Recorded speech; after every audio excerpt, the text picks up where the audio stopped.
Hello, comic lovers, and welcome to another awe-inspiring assault on Grudge Match, the show where the realms of DC and Marvel Comics are scoured to bring the heavy hitters together to let them duke it out for dominance. And Heavy Hitters is the name of the game today, as we're comparing two of the top magically and divinely empowered superheroes. From DC Comics, imbued with the power of the Greek gods, it's Shazam, and from Marvel, their resident Norse god and son of Asgard, it's Thor. No surprise in the similarities here, magically powered, square-jawed heroes of extreme physical prowess, and both commanding incredible magical powers and the lightning itself. So let's waste no time in delving right into breaking down these two characters, and starting with Shazam, originally known as Captain Marvel back in his initial creation in 1938. When his original comic publishing company folded, he was bought out by DC Comics, but by the time they got the rights to him and got them into their universe, the name of Captain Marvel had already been trademarked by Marvel Comics, so that prompted the name change from Captain Marvel to Shazam. But originally created in 1939, first debuted in DC Comics in 1972. Real name of Billy Batson, a child who was granted the power of the Greek gods by the wizard who was also known as Shazam, and when he calls out the wizard's name Shazam, he is granted the wisdom of Solomon, the strength of Hercules, the stamina of Atlas, the power of Zeus, the courage of Achilles, and the speed of Mercury. Now, when all of these abilities are put together in an impressive physical body of a adult male, it grants him many powers, the likes of which we often see from Superman, of extraordinary superhuman strength and speed, flight, invulnerability, enhanced senses, enhanced mental skills, and ability to think at an enhanced rate, as well as to have access to knowledge that he wouldn't have in his human form of Billy Batson that's attributed to the wisdom of Solomon. Faster-than-light movement speed and reflexes, and a general increased invulnerability to allow him to take an immense amount of punishment with seemingly no ill effects. Now, even after the DC reboots that the company has gone through, Shazam has remained mostly the same in terms of his backstory and his powers.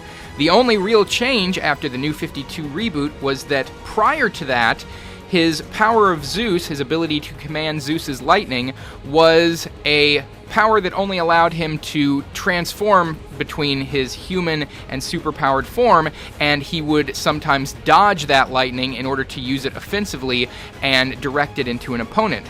Since the New 52 reboot, he has gained more control over that lightning, and now he can actually use it offensively. He can generate it from within himself and cast it out as very powerful bolts of magical electricity.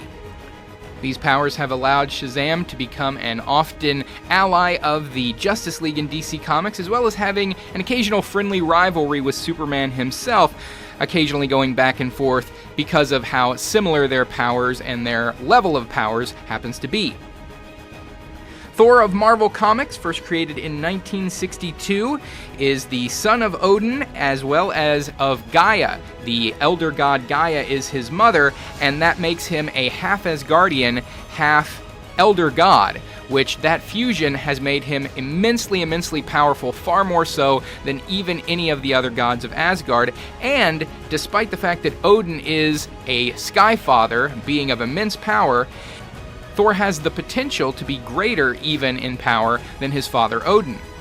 Now, throughout the years, Thor's power has increased by gradual measures, and a significant increase in his power came after the Marvel Comics storyline of Ragnarok, where we saw Thor gain an immense amount of additional power through the use of rune magic, and then after the reincarnation of the gods of Asgard, he became even stronger still. His most commonly utilized abilities are the massively enhanced physical skills, the kind of which we see in Shazam and the likes of Superman and Sentry, massively enhanced superhuman strength, massively enhanced invulnerability to allow for taking of virtually any amount of punishment and having no ill effects from it, flight, faster-than-light speed and reflexes, as well as faster-than-light thinking to allow for enhanced movement on the battlefield, enhanced senses, as well as a wide array of magical abilities.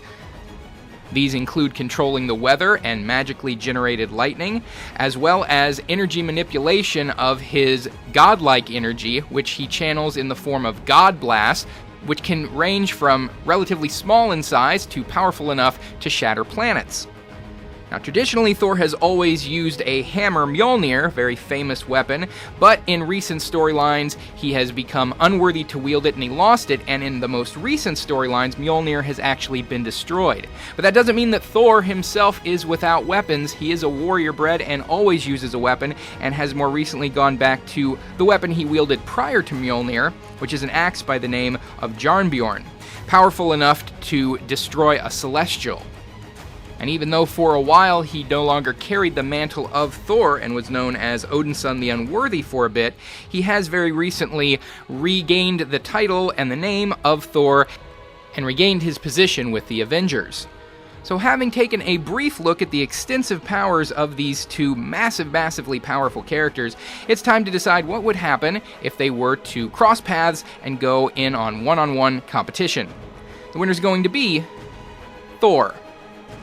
The problem for Shazam in this fight is that his powers, while extensive, are fairly limited to those 6 aspects of the 6 Greek gods he is specifically empowered by. And they have never really improved much since his creation back in 39.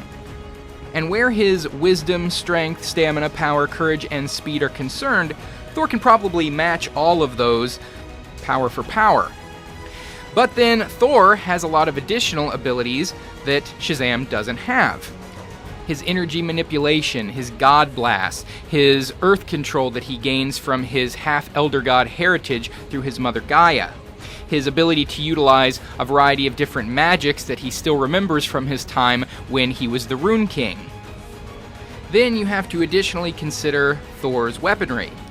Mjolnir will likely come back at some point. It's a very famous weapon, and even though it is currently gone in Marvel comic books, it won't take long for it to be rewritten in or retconned back into continuity. But for the time being, he doesn't have it. But even without it, he does still have his axe, Jarnbjorn. Has an ancient enchantment placed upon it to make it immensely powerful, and has been used to kill a celestial, which are among the most powerful and most invulnerable beings in the entire Marvel universe. One single solid hit from this axe destroyed one utterly. One would have to imagine that even the stamina of Atlas in Shazam couldn't withstand a blow of that kind of power. The one aspect and ability that Shazam might have that Thor doesn't, or that Thor can't match with his own abilities, might be the wisdom of Solomon. The ability to gain access to virtually any knowledge he might need at any given moment is a very potent ability. Thor has thousands of years of battle experience and training, so he's no slouch in the knowledge of warfare and fighting that he would need to combat Shazam, but Shazam might have a little bit of an edge in terms of intelligence. But one would have a hard time figuring out how that alone would give Shazam a victory, because there is no particularly weak spot on Thor. There is no weakness or vulnerability that could be easily exploited. So even having knowledge and wisdom of Solomon might not particularly help Shazam eke out a win in this fight. So ultimately, the greater amount of abilities that Thor comes into the fight with, the power for power matchup in terms of all the abilities that Shazam does have that Thor can equal, and the fact that Thor is definitely bringing some form of weapon into the fight, whether his hammer or his axe, is going to put Thor out in front in this fight and give him and Marvel Comics the victory in this grudge match. So message me down below, let me know what you think of the outcome of this fight, and as always, suggestions for future grudge matches. We'll see you next time on the next edition of Grudge Match.